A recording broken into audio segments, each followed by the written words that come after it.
I've got a new prop that I want to get a code written for, but it's going to use a new type of control chip and a different sort of programming protocol. So we're going to be playing with these.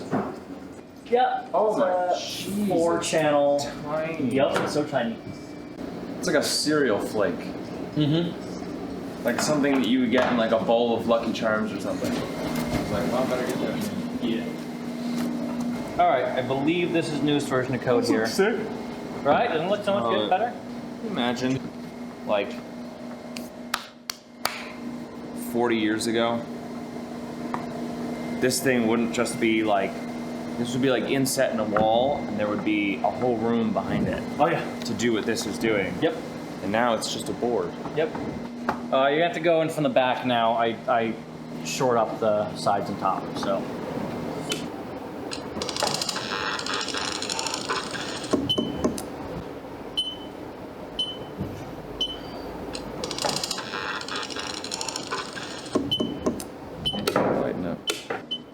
When the program runs normally, you'll get these lights up at the top here, right?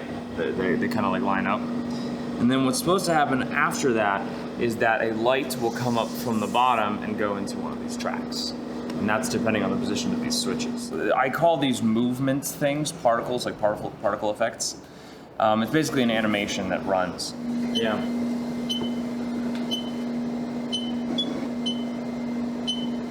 It's not working. I am so confused as to what would have caused the LEDs not to show up. I don't know either. It's just not like it's not. It does the opening signal and then it doesn't play the game. The C switch isn't being fickle, is it? No, it's not. Is that what also caused that same thing? You know, it's solid. So I don't know. There's some just condition that's not getting met or something. I don't know. The biggest things are never syntax errors, are they? No, it's always the code works.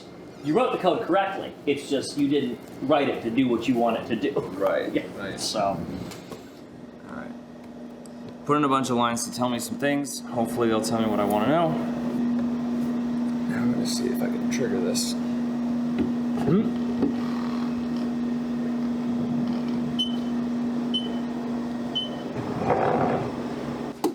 So from that little test I ran, I got all these messages that are telling me that it is actually spawning the particle and that it is alive.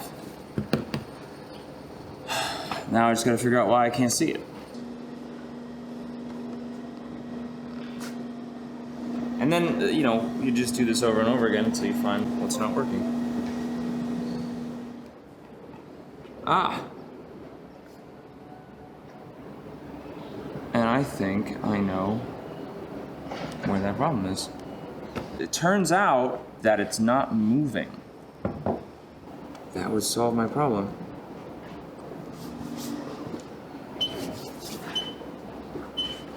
Hopefully you'll see it come up from the bottom right here. There it is. That was it all along. Turned out it was something very silly. It usually is. Hey Zach, tell Christian I solved it. We got it! Yeah. So my next problem is that I have to get these to light up at the right times. If you've ever tried to untangle a ball of yarn, and you have one end of the string, and you have to try and weave that back in, you follow the thread, pull out, see where it enters the knot, and try and loosen it from there. And then eventually you start loosening that, and then other threads connected to it, and then eventually you're able to get through this knot and pull the whole knot out. That is kind of like what finding a bug in coding like this is. You have to follow it down to exactly where it's coming from, and then just fix the thread.